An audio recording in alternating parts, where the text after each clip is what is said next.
See, I'm an enjoyer of superhero movies. Unfortunately, nowadays, a lot of the market is oversaturated, and they really just release the same movie over and over again. But from the early to late 2000s, a lot of the superhero movies were actually much more unique. Now, they weren't all great, but at least they had a sense of individuality and a sense of uniqueness.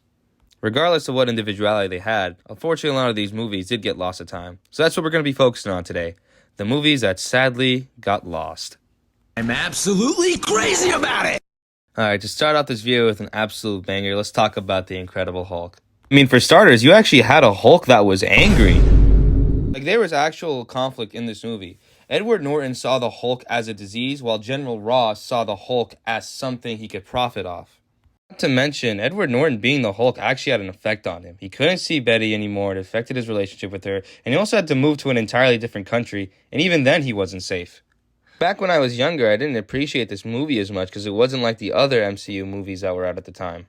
But now after post-Endgame and after experiencing The Incredible Loser, I've come to appreciate this movie more and Edward Norton's interpretation of the Hulk. Unfortunately, a lot of Edward Norton's ideas did get cut from the movie, and this movie would have been a lot more different if he had more creative control over it. But maybe one day we'll get a director's cut and see what scenes were deleted.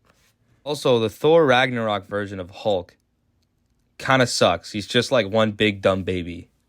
I'm absolutely crazy about it! So in this movie, the Avengers actually got freaky and had some kids. Now see, unfortunately though, they never got to meet those kids because they all ended up dying from Ultron. Oops. But the kids were looked after by Tony Stark and are sent somewhere safe to live. He still comes back though. I think what I like about this movie so much is like the brother and sister dynamic between every character, and the fact that the characters in this film actually have a character arc and develop throughout it. For instance, the character James, who is Captain America's son, in the beginning of the movie, he's kind of a loser, and honestly, he's like pretty lazy, and really doesn't want to take initiative or be the leader of this team. But by the end of this movie, while he's fighting Ultron, the robot version of his parents, he realizes that he has to take leadership, just like his father, and become the next Captain America. This movie's a pretty fun watch, and it's nice to see that siblings who were at each other's throats in the beginning decide to come together and fight Ultron, and, just work together. I think you guys should all watch this movie, and I'm going to stop spoiling it now. It's a pretty fantastic movie, and it does like the next generation thing a lot better than some of the stuff we see nowadays. I'm absolutely crazy about it!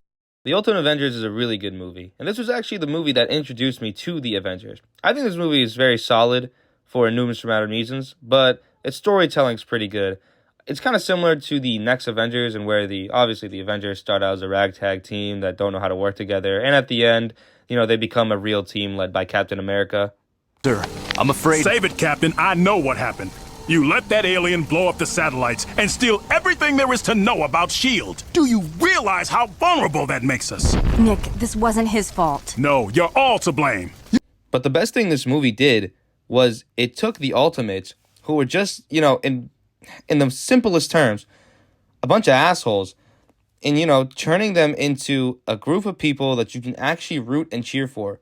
It took the Ultimates version of Captain America, which Mark Millar kind of saw as like, how other countries viewed America as like really strong but like horrible people. And, it took him from this really annoying guy who's super mean and arrogant and turned him into the actual Captain America who is courageous and empathetic and a good leader. Look at him here casually just trading blows with the Hulk. Like, no fear.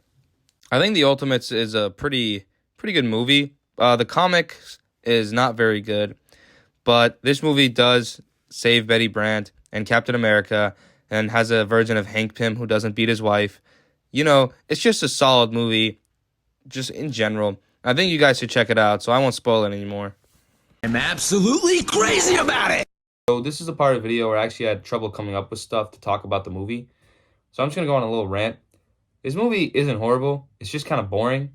And I think it was just a challenge to get through this movie without falling asleep because there's nothing memorable about it. The only thing I could kind of remember from it from my first time watching it was when he like stopped the plane. Other than that, the plot's just like nowhere.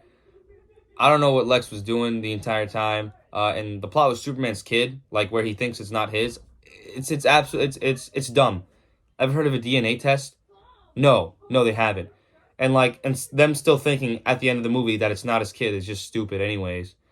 Brendan Ruth is a good actor, but this movie is just forgettable. And I can understand why it failed because it doesn't do anything new with the character. And unlike the 1978 version, which is a movie I think they're about the same length. I could get through that movie completely fine, without a problem. But this one, not so much. Is it a good watch? It's an okay watch. It's like a definition of a 6.5 out of 10. If they just, I don't know what they could have done different to make it better, but maybe we'll see Brandon Ruth as Superman one day, aside from the Arrowverse. But who knows? Well, that's the video. I hope you guys enjoyed. There's a lot more movies they probably could have covered, but I'll probably say that for a future video so I can milk this subject more. But hope you guys enjoyed it. Other than that, stay halal, and that's it.